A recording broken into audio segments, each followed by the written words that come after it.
Real Talk with Denver7 and CPR News.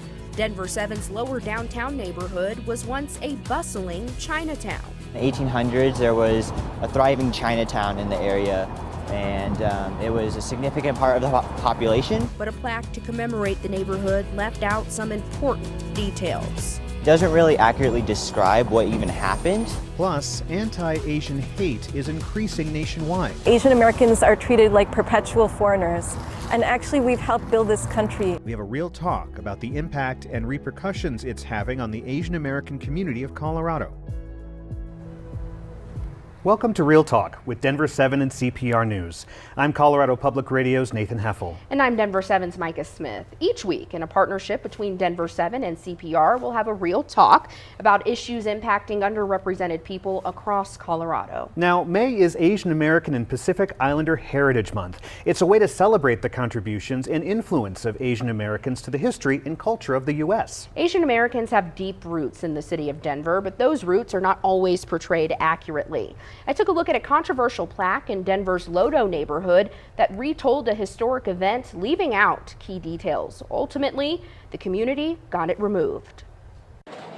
Before it was home to Coors Field and rows of locally owned restaurants, lower downtown in Denver, also known as LoDo, was the center of Chinese American culture in the city. In the 1800s, there was a thriving Chinatown in the area, and it was a significant part of the population. Kai Vong, a member of Colorado Asian Pacific United, or CAPU, says in the 1870s, Chinese immigrants who just helped complete the Transcontinental Railroad made a home here. Unfortunately, there was a race riot in the 1880s, and that basically started the push out of the Chinese population. There's basically no trace of the history, just this plaque over here. But Vong says this walking tour plaque posed problems. And it doesn't really accurately describe what even happened.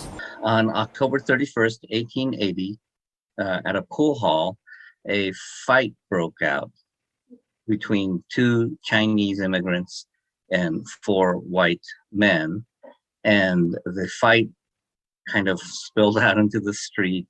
Gil Asakawa, a journalist and member of Denver's Asian American community, says thousands of white Denverites rampaged through LoDo, chasing Chinese residents while burning down businesses and homes. While the Chinese were fleeing, one man was caught, beaten to death, and hung from a lamppost. That man's name was Look Young.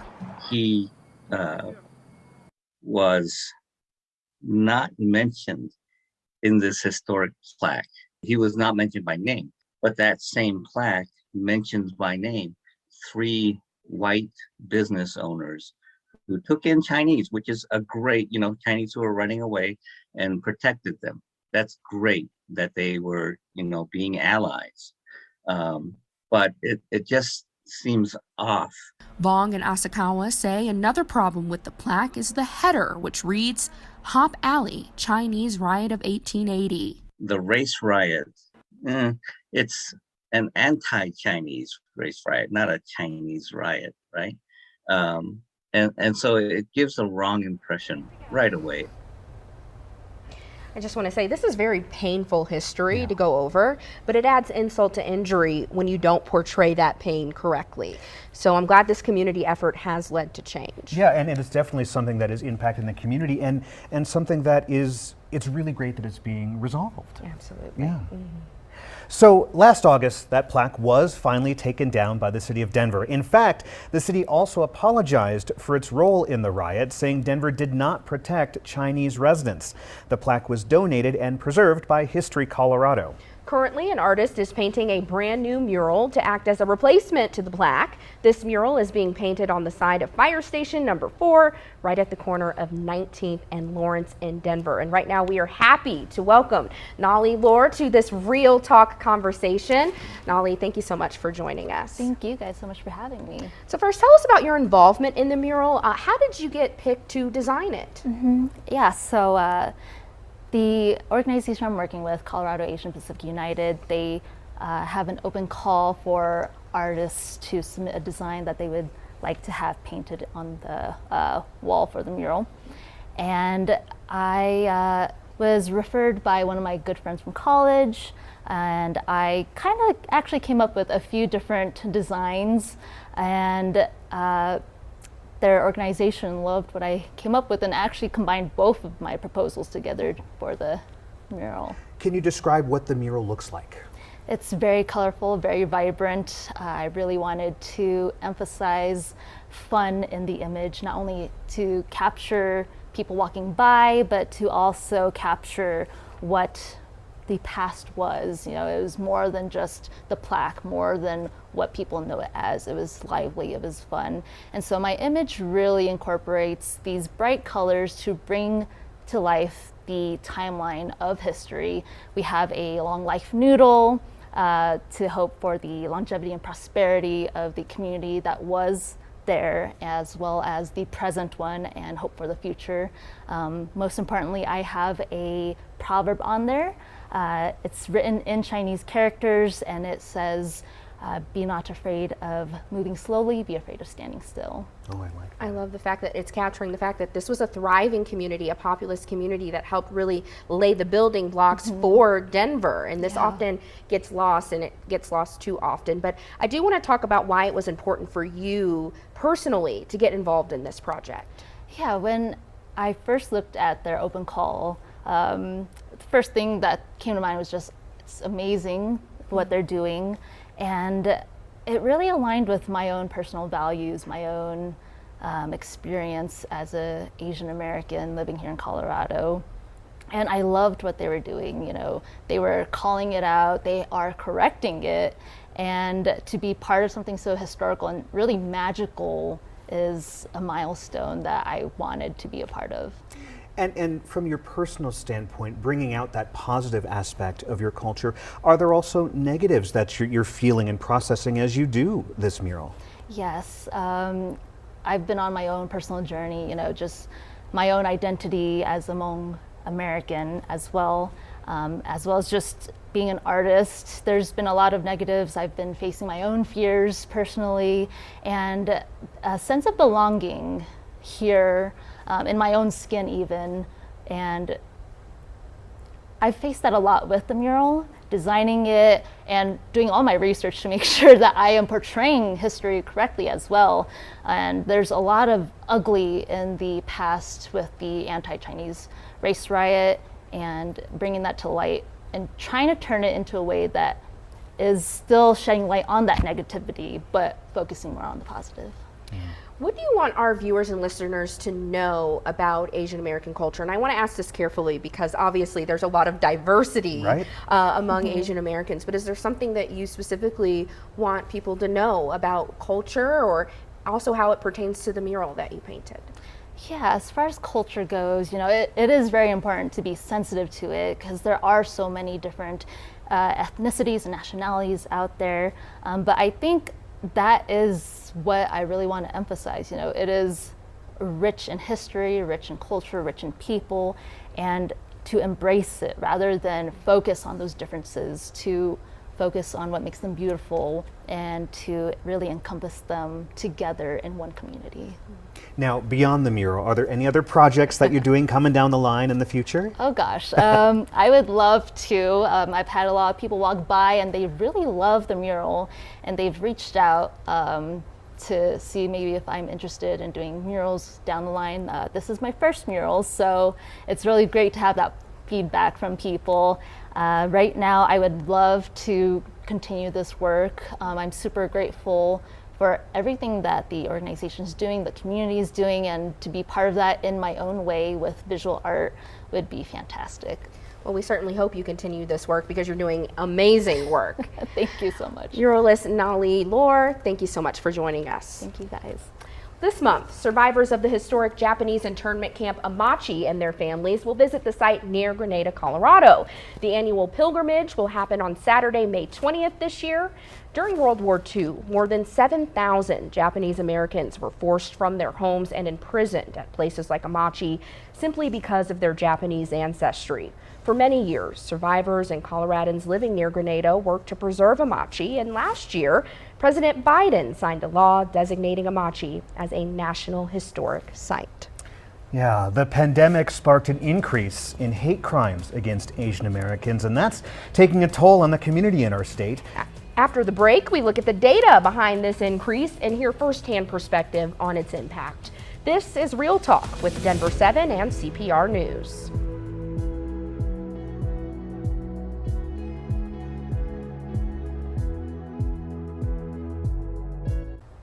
Welcome back to Real Talk with Denver7 and CPR News. I'm Denver7's Micah Smith. And I'm CPR's Nathan Heffel. Today we're having a real talk about issues impacting Asian Americans in Colorado. May is Asian American and Pacific Islander Heritage Month, which acts as a way to honor the culture and history of Asian Americans. But since the start of the pandemic, anti-Asian hate has been on the rise across our country. The group Stop AAPI Hate has compiled data on hate crimes reported to them between March 2020 and March 2022. And the numbers are really quite staggering. In that 2-year time period, their data shows there were more than 11,500 hate incidents reported. The data shows that harassment is the biggest problem, with 2/3 of those incidents involving some kind of verbal or written hate speech. Listen to this perspective from a woman named Luella Caballona, whose husband purchased a gun to protect her family. We always feel like it's not going to happen to me. People are not going to spit on me or, curse at me or slash me in the face while I'm in the train. But the reality is, like, people close to me, like my husband, know and feel that it can. We're also seeing an increase in these kinds of crimes here in Colorado. I sat down with Harry Budi Siddhartha, who is the executive director of the Asian Pacific Development Center, to hear what kind of impact we're seeing in our state. Harry, over the past few years, we've seen hate crime statistics continue to increase. But beyond the numbers, you're hearing from community members where this is their lived experience. Talk to me about some of the things you're hearing. Absolutely, yes. Unfortunately, hate crime is still a sad reality for our community. We receive numerous reports about hate crimes such as spitting, yelling, vandalism, and even physical assault as well. And we always do what we can to help the victims, to encourage them to report to law enforcement so that the police can hold these perpetrators accountable. I know a lot of times people think, okay, that's happening elsewhere in the United States, but what you're hearing is happening here in Colorado. Correct, yes. We do receive reports from all over the Denver metro area and even in some areas that's outside of the metro area as well. What can be done to combat this? I think more community outreach by the law enforcement, by community organizations to reassure victims that it is okay for them to come forward to report the crime. We often find that people are reluctant to report the crime because of various factors, fear of police, fear of how this will impact their life, fear of how this will impact their immigration status. So I think we need to do more of that education and outreach to reassure people that it is okay to come forward. I want to move now to some good news. Let's talk about the creation of the Center of Excellence for Refugees and Immigrants. This will be the very first Center of Excellence in Colorado dedicated to behavioral health services for refugees and immigrants. Give me a few more details. Correct. Yes, we are very excited about this project because this is the first of its kind, the very first Center of Excellence in mental health for refugees and immigrants in Colorado. This is a partnership between Asian Pacific Development Center and our parent company, Aurora Mental Health and Recovery.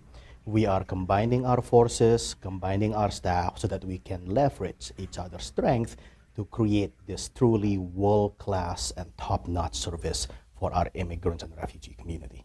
Why was this needed?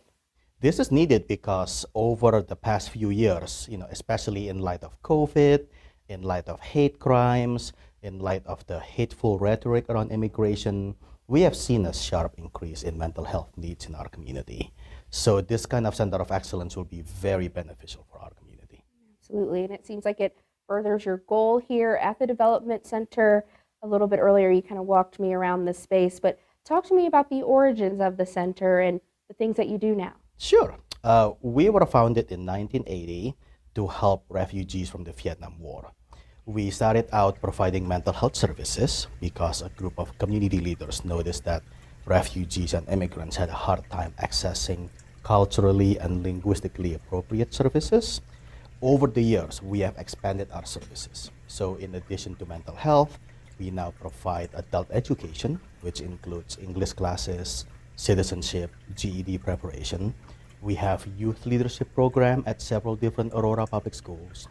We have services for victims of crime, so victims of domestic violence, human trafficking, sexual assault, or any other crime. And we also have an interpretation and translation service. We are very proud about the diversity of our staff and the communities that we serve.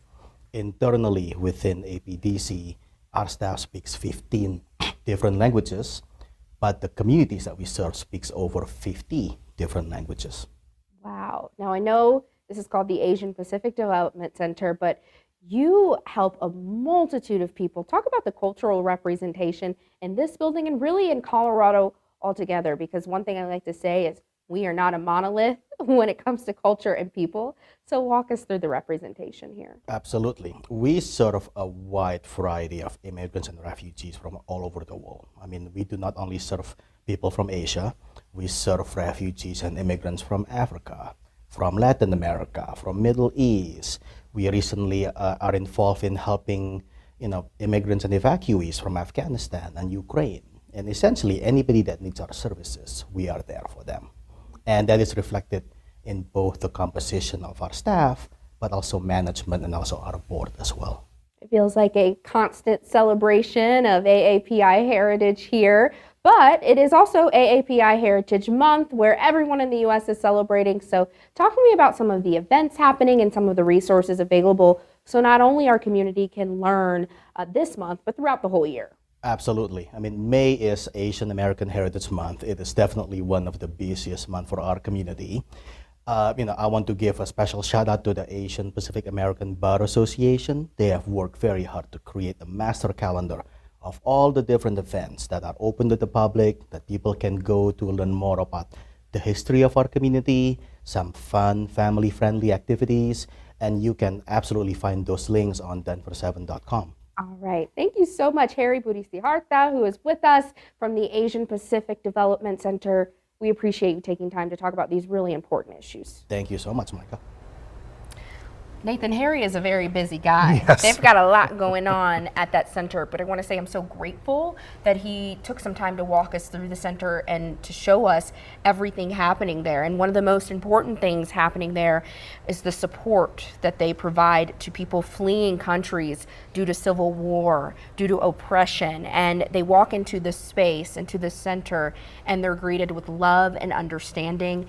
That is a very hard place to duplicate. It is such a wonderful thing that you hear the water in the background, the calming fountains where people can go and just say, okay, I'm in a safe space.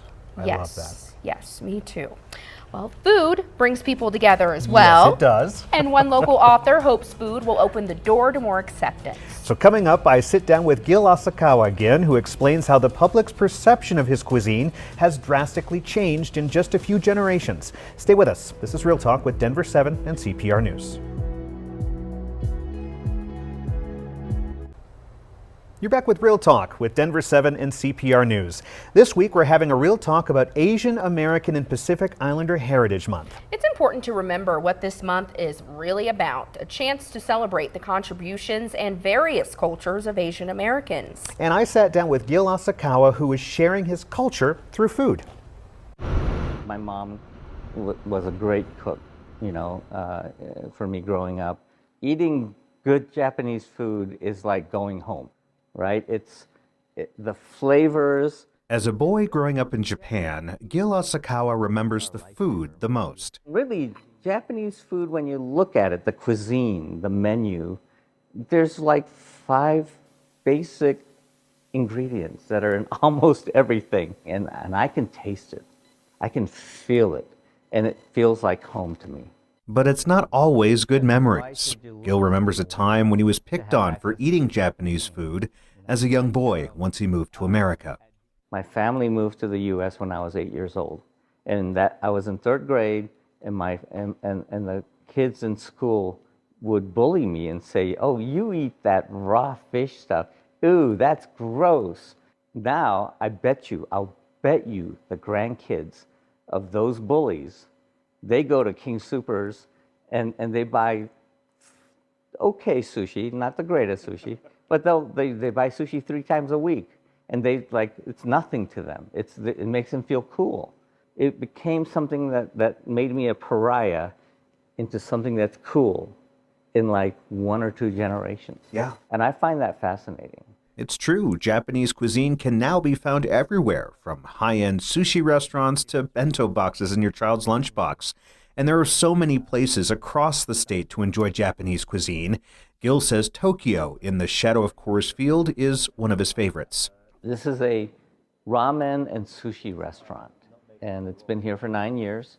The owner, Miki Hashimoto, has a long history in Denver area Japanese restaurants. He took a couple of years off to go to Japan and study how to make ramen, and he came back and he opened Tokyo, and it's a great place. It's one of my favorite restaurants in Denver. That's how we make a pot stickers. We call it gyoza. Yeah.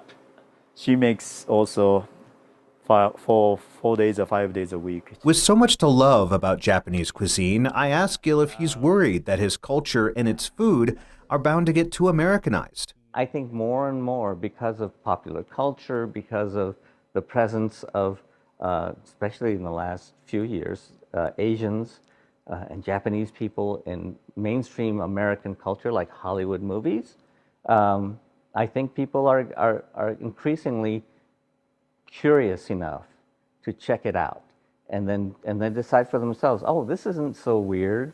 This one I don't know about the texture. Japanese people eat a lot of slimy things, and I like the slimy things, but I understand if people don't. This is not so good, but I like this. Hey, even though this is raw fish, this is pretty tasty. And, that's how minds are opened and relationships are formed. As an example, Tokyo is trying new things all the time, twists on dishes considered Japanese staples. Having a vegan ramen that's really good and healthy, I think is wonderful. And I think that would be worth making for clearly a market here that's looking for it. Putting cheese in ramen, yeah, it's funky, but I gotta say, I was all ready to hate it, and I ended up loving it. So, go figure. Yeah. Now I'm hungry. Me too.